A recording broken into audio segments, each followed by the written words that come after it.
Russia की तरफ से कहा गया है कि हम इंडिया की परमानेंट जो सीट है टू यूएन सिक्योरिटी काउंसिल उसको सपोर्ट करते हैं। रशिया ने ये कहा है कि वो इंडिया को सपोर्ट करते हैं as for a permanent member of the United Nation Security Council. आज जब हम 2024 के इलेक्शन की बात करते हैं तो हम बात करते हैं कि भारतीय लोग ग्लोबल लीडर को वोट करने वाले हैं, किसी नेशनल लीडर की इलेक्शन के लिए नहीं जा रहे। डेमोक्रेसी और ह्यूमन राइट्स के नाम पे जो कि एक जाहिर है पॉलिटिकल मूव थी और एक स्ट्रेटेजिक मूव थी, वो भी इससे किसी हद तक सिंसियर नहीं थे। प्रधानमंत्री जी ने कैसे जयशंकर जी को प्रॉप अप किया है और खुद थोड़ा बैक सीट ले लिए हैं। तो अब जो है नेशनल लीडर्स को हमारे फॉरेन मिनिस्टर मिलते हैं, लेकिन इसका मेन जो है एक विक्टिम वो डेमोक्रेसी भी है कि पाकिस्तान में ये पोज किया जाता है, हालांकि ये कोई पाकिस्तानियों की मजबूरी नहीं है कि वो दुनिया पे साबित करेंगे हमारे यहाँ डेमोक्रेसी है। रशिया की तरफ से कहा गया है कि हम इंडिया की परमानेंट जो सीट है टू यूएन सिक्योरिटी काउंसिल उसको सपोर्ट करते हैं। और उन्होंने इसमें G20 में इस समिट के दौरान इंडिया ने जैसे जो है वो एक बैलेंस रखा है और कहा ये गया है कि true Triumph for its foreign policy. तो पहले तो मैं आपसे जानना चाहूंगी कि ये जो परमानेंट सीट की बात हो रही है, आप कितने पुरउम्मीद हैं इंडिया कि उनके लिए वाकई ये एक आसान बात होगी? रशिया ने इसको सपोर्ट किया, और भी लोग सपोर्ट कंट्रीज सपोर्ट कर सकते हैं। और ये जो ट्रू ट्रायम्फ की उन्होंने बात की, तो इंडिया की जो फॉरेन पॉलिसी है उसकी अक्सर हम भी बात करते हैं कि एक तरफ जहां मोदी साहब जब अमेरिका आते हैं तो उनको हाथों हाथ लिया जाता है और कहते हैं क्लोज पार्टनर्स, और वहीं पर जब डॉक्टर जयशंकर रशिया जाते हैं तो उनको हाथों हाथ लिया जाता है और कहते हैं कि हम क्लोज पार्टनर्स हैं।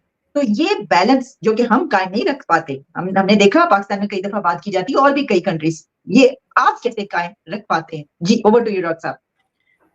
जी देखिए, पिछले 9 साल में 2014 से जब से नरेंद्र मोदी जी प्रधानमंत्री बने हैं, तब से उनका जो एक रोल था वो prime minister plus extra foreign minister का रहा है। अगर आपने नोट करा हो तो बहुत सारे रीजन्स जिसको नेग्लेक्ट किया जाता था वर्ल्ड वाइड, उन सब पे फोकस शुरू हुआ।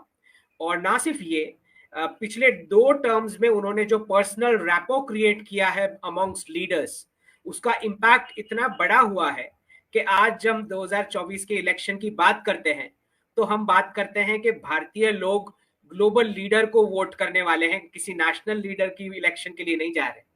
तो जब हम ये बात करते हैं तो हम एक जो प्रेडिक्शन मैंने ऑलरेडी 2030 का डाला है कि Indian foreign minister will be the strongest most powerful man on earth by 2030। मैं फॉरेन मिनिस्टर की बात कर रहा हूँ, प्राइम मिनिस्टर तो आप भूल ही जाओ, राइट? उनसे तो मिलना ही भूल जाओ, ठीक है? तो 2030 तक हम जो ये गोल्स देख रहे हैं जियोपॉलिटिक्स के, जहां पे पिछले लास्ट 6 मंथ्स में आपने देखा है कि प्रधानमंत्री जी ने कैसे जयशंकर जी को प्रॉप अप किया है और खुद थोड़ा बैक सीट ले लिए हैं।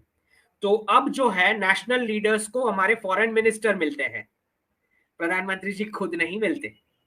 ये लास्ट 6 मंथ्स में ये चेंज आया है। ऐसा क्यों हो रहा है? ऐसा इसलिए हो रहा है क्योंकि भारत ने जितनी भी जिम्मेदारियां निभाई हैं वो P5 से भी ज्यादा निभाई है। चाहे वो कोविड वैक्सीन की बात हो या यूक्रेन रशिया कॉन्फ्लिक्ट रुकवा के वर्ल्ड के सिटीजन्स को वहां से इवैक्यूएट करने की बात हो, चाहे टर्की में अर्थक्वेक हुआ हो तो सबसे पहले कौन पहुंच गया उसकी बात हो। तो हर जगह जहां जहां विश्व को जब जरूरत पड़ी तो P5 से कहीं आगे बढ़ के भारत ने अपनी जिम्मेदारी निभाई है। और कोविड के दौरान जिस तरह हमने वैक्सीन और कोवैक्सीन प्लेटफॉर्म का जिस तरह से शेयरिंग किया 100+ कंट्रीज के साथ, भारत ने मना किया कि हम डेड बॉडीज के ऊपर प्रॉफिट बिल्कुल नहीं करेंगे, हम हमारी जेब से पूरे विश्व को बचाएंगे हमारे पैसों से। तो ये जो इसका जो इम्पैक्ट आया है, इससे वर्ल्ड वाइड जितने भी इकोनॉमिक मॉडल्स थे, जिसको हम एडम स्मिथ का कैपिटलिज्म बोलो या कार्ल मार्क्स का कम्युनिज्म बोलो, ये सारे इकोनॉमिक मॉडल्स को भारत ने हिला के रख दिया है। रशिया ने ये कहा है कि वो इंडिया को सपोर्ट करते हैं as for a permanent member of the United Nation Security council.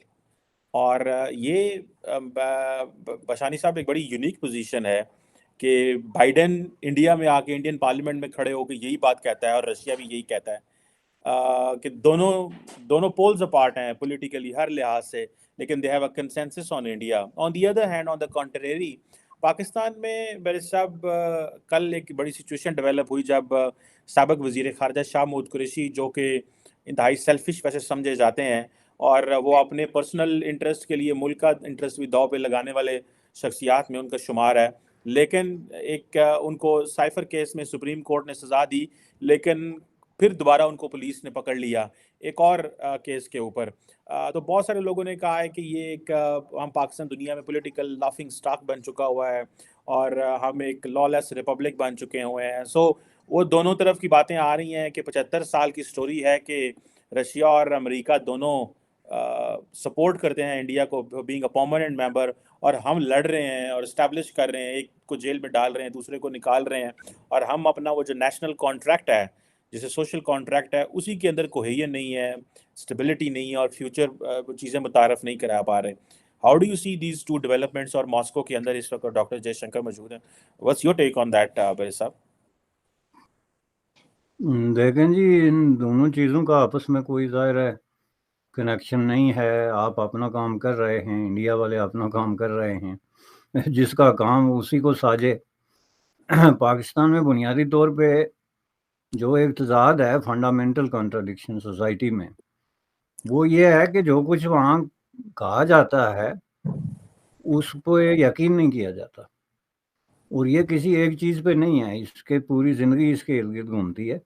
लेकिन इसका मेन जो है एक विक्टिम वो डेमोक्रेसी भी है कि पाकिस्तान में ये पोज किया जाता है, हालांकि ये कोई पाकिस्तानियों की मजबूरी नहीं है कि वो दुनिया पे साबित करेंगे हमारे यहाँ डेमोक्रेसी है। ये दुनिया में किसी मुल्क की कोई मजबूरी नहीं है।